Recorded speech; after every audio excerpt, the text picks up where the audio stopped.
कल हमने ये समझा था कि पैसा आर्किटेक्ट ऑफ वैल्यू है, पर आज एक ज्यादा डेंजरस सवाल है। अगर पैसा वैल्यू का आर्किटेक्ट है तो बिना पैसे के कोऑर्डिनेशन कैसे होती होगी? और अगर कोऑर्डिनेशन फेल हो जाए तो इकोनॉमी सिर्फ स्लो नहीं होती, कोलैप्स हो जाती है।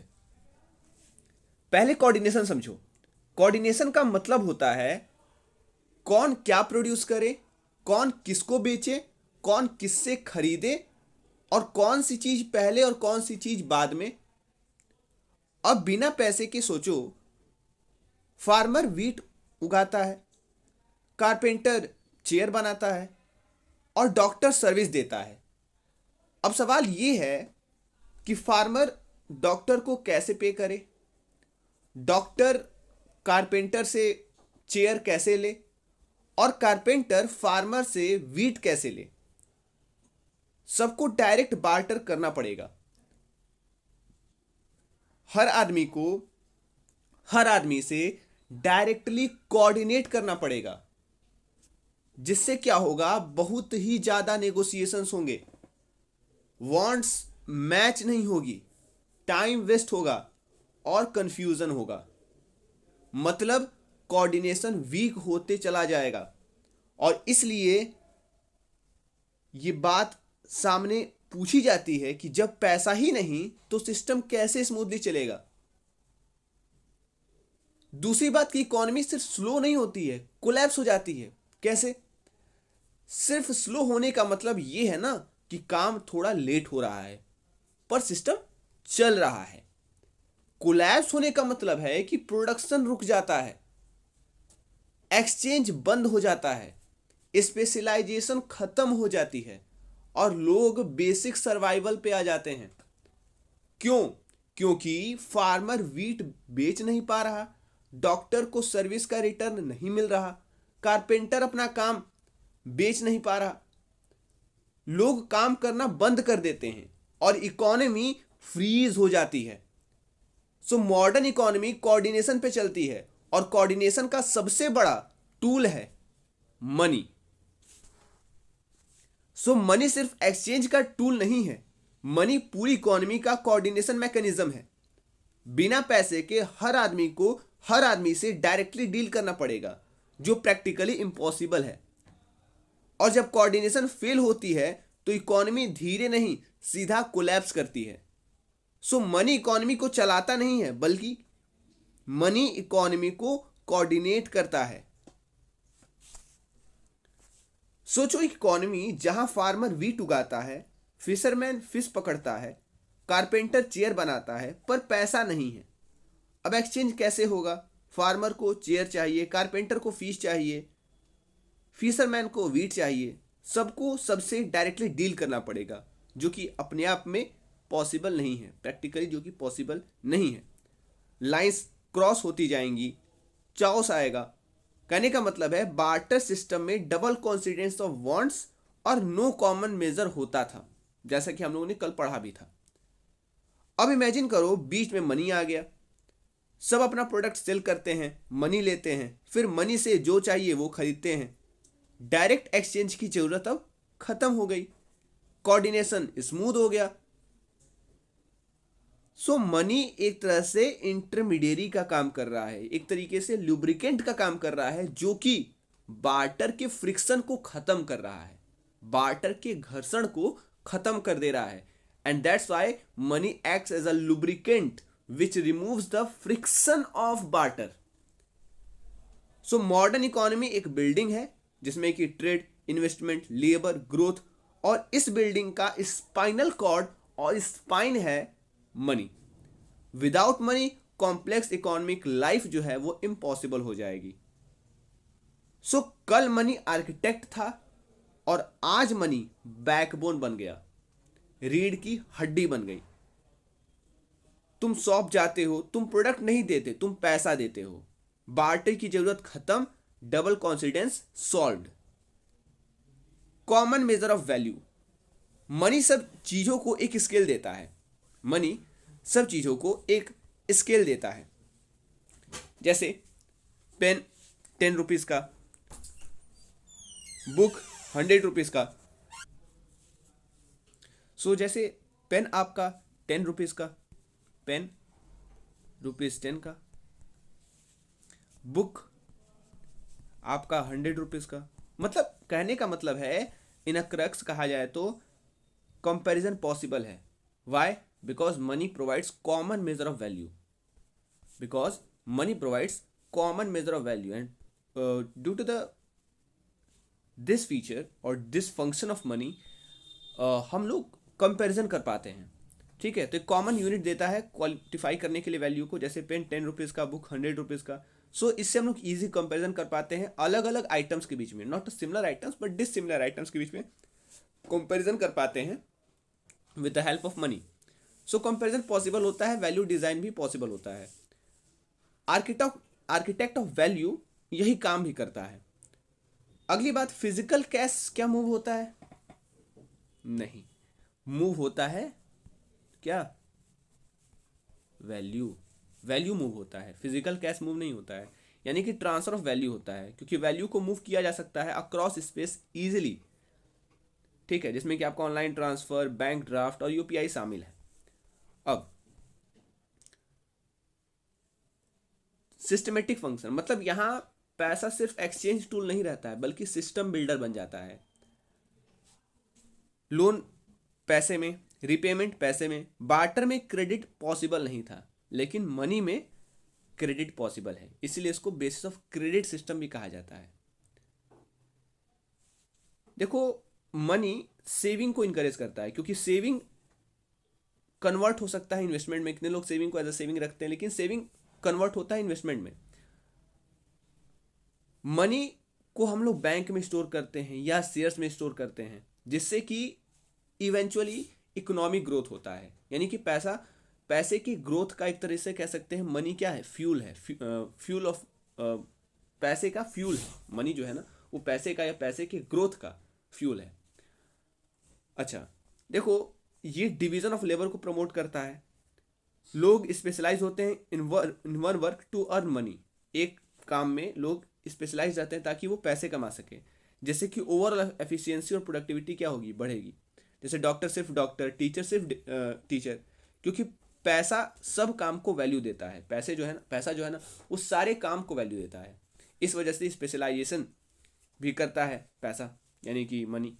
तो capital formation, basis of credit system और स्पेशलाइजेशन प्रोवाइड करता है कौन? मनी। नाउ अब अगले टॉपिक के बारे में बात करते हैं। सोचो, आज तुम यूपीआई से पेमेंट कर रहे हो, फोन बंद हो जाए तो कैश भी ना हो तो कार्ड। पर क्या तुमने कभी सोचा है कि ये पैसा यहां तक आया कैसे? गोल्ड से क्यूआर कोड तक का सफर एक दिन में नहीं हुआ। इसी जर्नी को कहा जाता है इवोल्यूशन ऑफ मनी और spectrum of form from matter to mind. What does it mean? अभी समझेंगे आप। From matter to mind. Okay, अभी आप इस बात को समझ भी जाएंगे कि कैसे मैटर से माइंड तक गया। एक्चुअली बात ये है ना, मैटर एक फिजिकल फॉर्म है एंड माइंड एक एब्स्ट्रैक्ट। तो मैटर मतलब फिजिकल फॉर्म, माइंड मतलब abstract, and that's why it is a spectrum of form. ठीक है, यानी कि फिजिकल फॉर्म से लेके एब्स्ट्रैक्ट फॉर्म तक का सफर ऑफ मनी। ठीक है, बात करते हैं। ह्यूमन बींग जब चीजें प्रोड्यूस करने लगे, अपनी जरूरत से ज्यादा बनाने लगे, तो प्रॉब्लम आई कि एक्सचेंज कैसे करें। शुरुआत में गुड्स के बदले गुड्स, सर्विसेज के बदले सर्विसेज, मतलब बार्टर सिस्टम आया, जहां की एक्सचेंज इम्पॉसिबल था। एक्सचेंज मतलब डायरेक्ट एक्सचेंज जो था वो पॉसिबल नहीं था।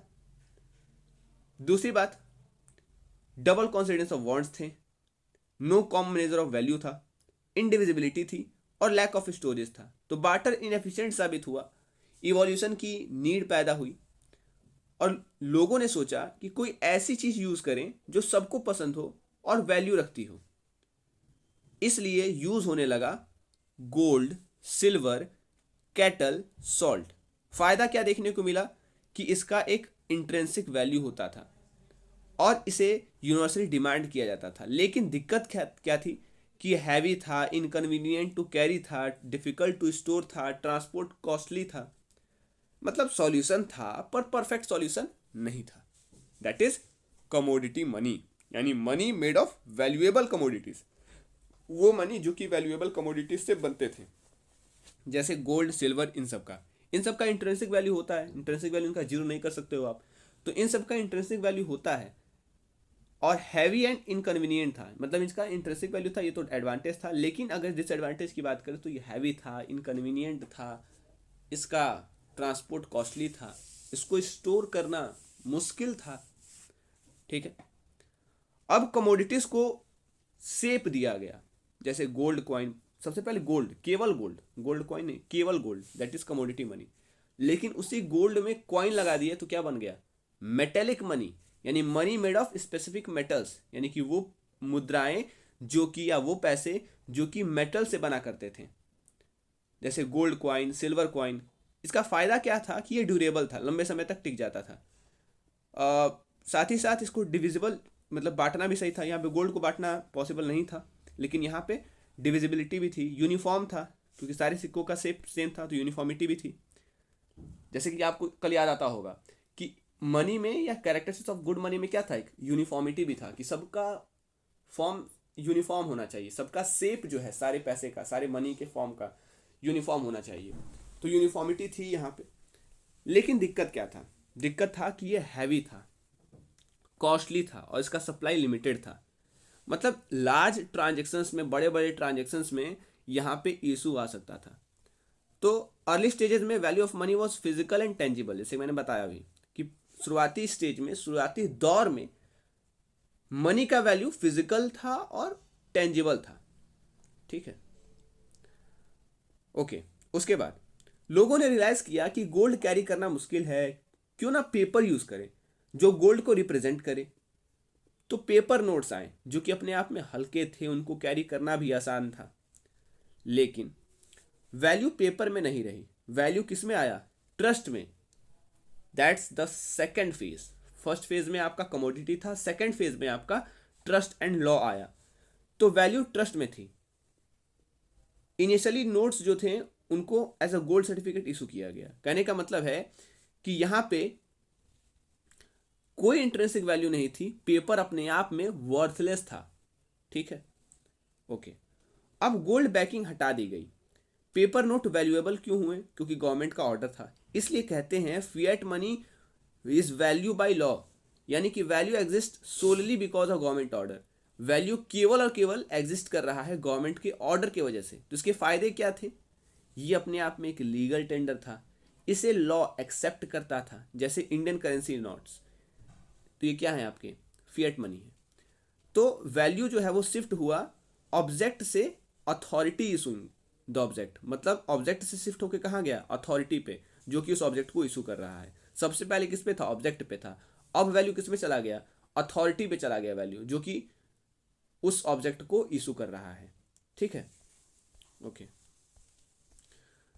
तीसरी बात या तीसरा phase,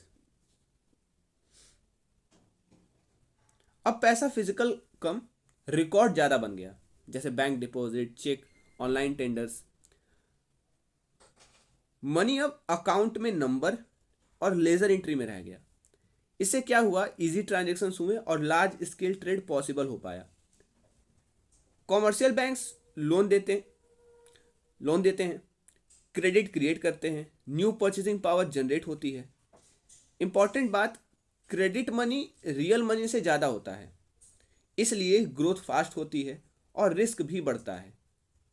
that is your credit money. So barter एक डायरेक्ट एक्सचेंज आया, उसके बाद कमोडिटी आया जो कि वैल्यू इनसाइड ऑब्जेक्ट, जो कि ऑब्जेक्ट में के अंदर आने वाले वैल्यू को काउंट करता था, ना कि ऑब्जेक्ट को, उसके इंट्रेंसिक वैल्यू को काउंट करता था। मेटेलिक जो कि ड्यूरेबिलिटी और यूनिफॉर्मिटी को रिप्रेजेंट करता था। पेपर कन्वीनियंस को, फिएट अथॉरिटी को, बैंक रिकॉर्ड को, वहीं क्रेडिट एक्सपेंशन को, vital for business expansion. So money physical से मेटल हो गया, मैटर से ट्रस्ट बन गया। सो कमोडिटी आया, फिर मेटेलिक आया, फिर पेपर आया, फिर फिएट आया, और फिर बैंक के बाद क्रेडिट आया।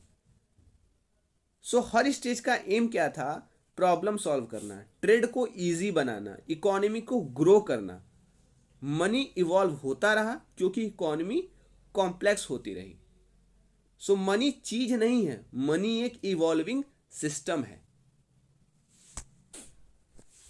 सोचो तुम्हारे पास दो 100 रुपए के ऑप्शंस हैं। एक ऑप्शन है जिसमें कि 100 रुपए का गोल्ड कॉइन है, 100 रुपीज का गोल्ड कॉइन है, लेकिन इसका जो इंट्रेंसिक वैल्यू है, इंट्रेंसिक वैल्यू का मतलब क्या होता है सर? इंट्रेंसिक वैल्यू का मतलब होता है जैसे ये सिक्का है, इस सिक्के का या सिक्का जिस मेटल से बना है उस मेटल का प्राइस कितना है, जिस मेटल से बना है उस मेटल का प्राइस कितना है, तो वो इंट्रेंसिक वैल्यू होता है। ठीक है, तो 100 रुपए का गोल्ड कॉइन है, लेकिन जो 100 रुपए का गोल्ड कॉइन है ना, उसका अंदर का जो वर्थ है वो कितने का है? 150 रुपए का है। ये ऑप्शन ए था। उसके बाद 100 रुपए का आपके पास पेपर नोट है, पेपर नोट, ठीक है, और इसका अंदर का वैल्यू कितना है? 0 रुपीज। यानी ऑप्शन ए में 100 का गोल्ड कॉइन जिसका अंदर का गोल्ड वर्थ 150 का, और ऑप्शन बी में 100 का पेपर नोट जिसके अंदर का वैल्यू 0 रुपीज। तुम दुकान पे जाके कौन सा पैसा यूज करोगे? 100% लोग बोलेंगे पेपर नोट। गोल्ड कॉइन को कोई स्पेंड नहीं करेगा।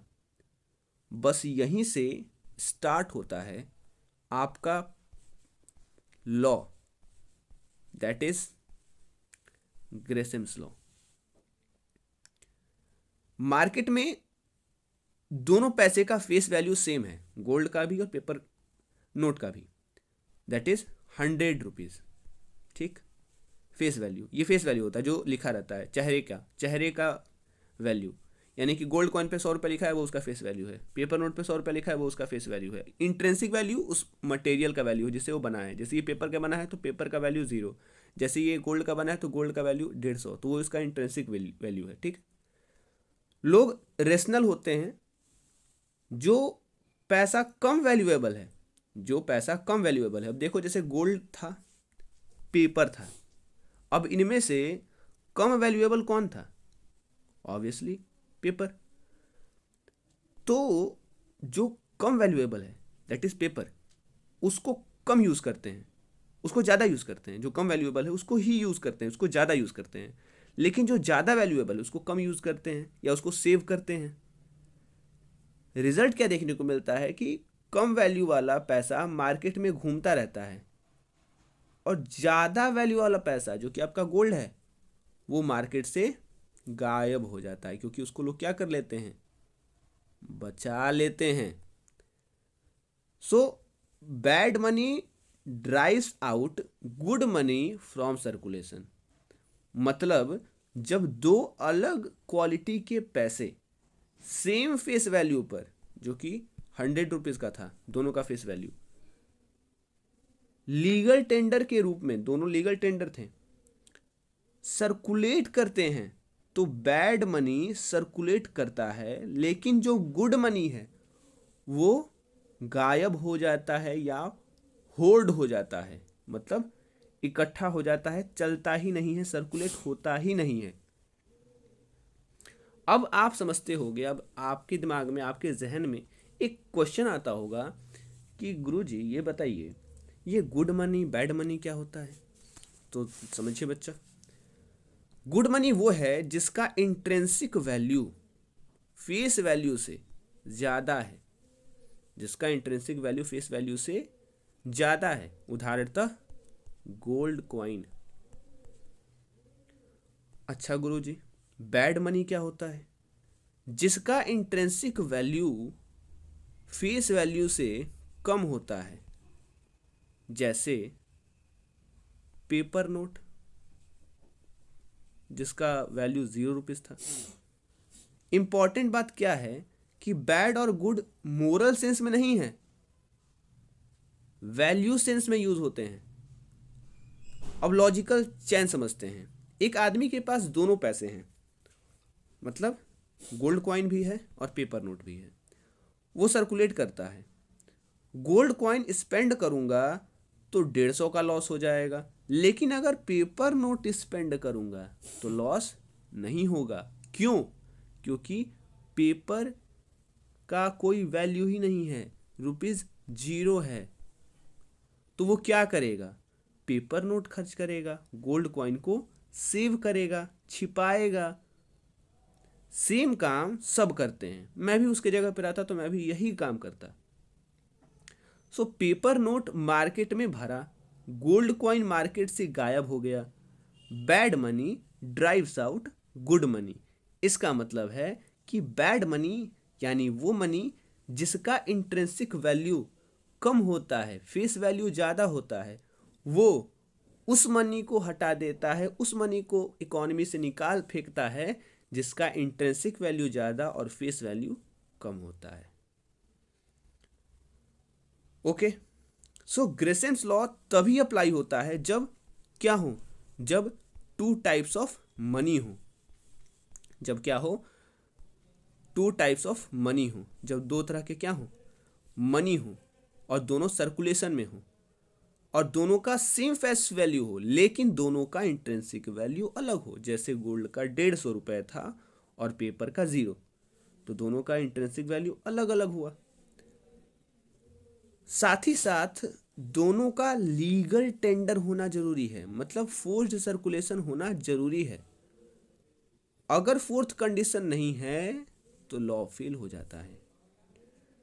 तो कमी क्या है? कमी ये है कि जब करेंसी में लीगल टेंडर नहीं होगा तो ये अप्लाई नहीं हो सकता। इंटरनेशनल ट्रेड में ये अप्लाई नहीं होता है, और फ्री मार्केट एक्सचेंज रेट में ये फेल हो जाता है।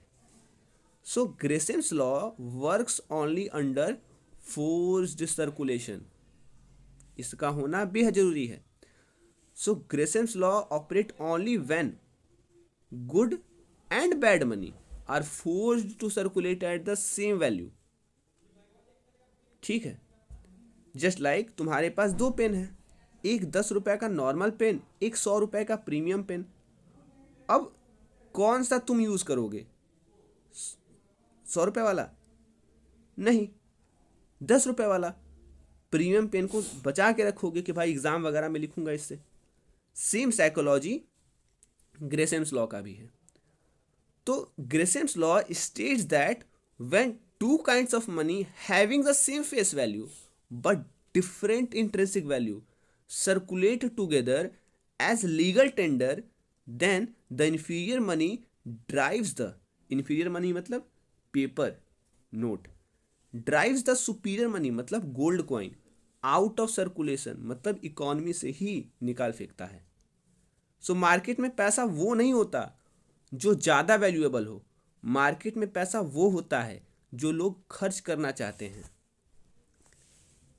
तो आज हमने देखा कि पैसा कैसे इवॉल्व हुआ, गोल्ड से पेपर, पेपर से डिजिटल, और हमने ये भी देखा कि जब दो अलग क्वालिटी के पैसे एक साथ चलने लगते हैं तो मार्केट का बिहेवियर कैसे बदल जाता है। अब एक सबसे डेंजरस सवाल बचा है कि ये डिसाइड कौन करता है कौन सा पैसा चलेगा और कौन सा नहीं। गोल्ड चलेगा कि पेपर चलेगा, या सिर्फ गवर्नमेंट का कहना काफ़ी है? क्योंकि पैसा तभी पावरफुल होता है जब उसके पीछे एक स्टैंडर्ड होता है, और अगर स्टैंडर्ड वीक हो जाए तो चाहे पैसा गोल्ड का हो या डिजिटल, इकोनॉमी अनस्टेबल हो जाती है। सो नेक्स्ट क्लास में हम समझेंगे मनी स्टैंडर्ड, पैसा किस रूल पे चलता है, गोल्ड स्टैंडर्ड क्यों आया और क्यों गया, आज की पेपर और डिजिटल पैसे को वैल्यू कौन देता है, और आरबीआई या गवर्नमेंट का रियल रोल क्या है। पैसा चीज़ नहीं होता, पैसा सिस्टम होता है, और सिस्टम तभी चलता है जब स्टैंडर्ड स्ट्रांग हो। तो अगर तुम्हें पैसा समझना है तो नेक्स्ट वीडियो मिस मत करना, क्योंकि यही से रियल मॉनेटरी इकोनॉमिक्स स्टार्ट होती है। सो मिलते हैं नेक्स्ट वीडियो में, तब तक के लिए बने रहिए फ्यूचर सर्वर के साथ। Will get knowledge wider, and तब तक के लिए आप सभी को धन्यवाद।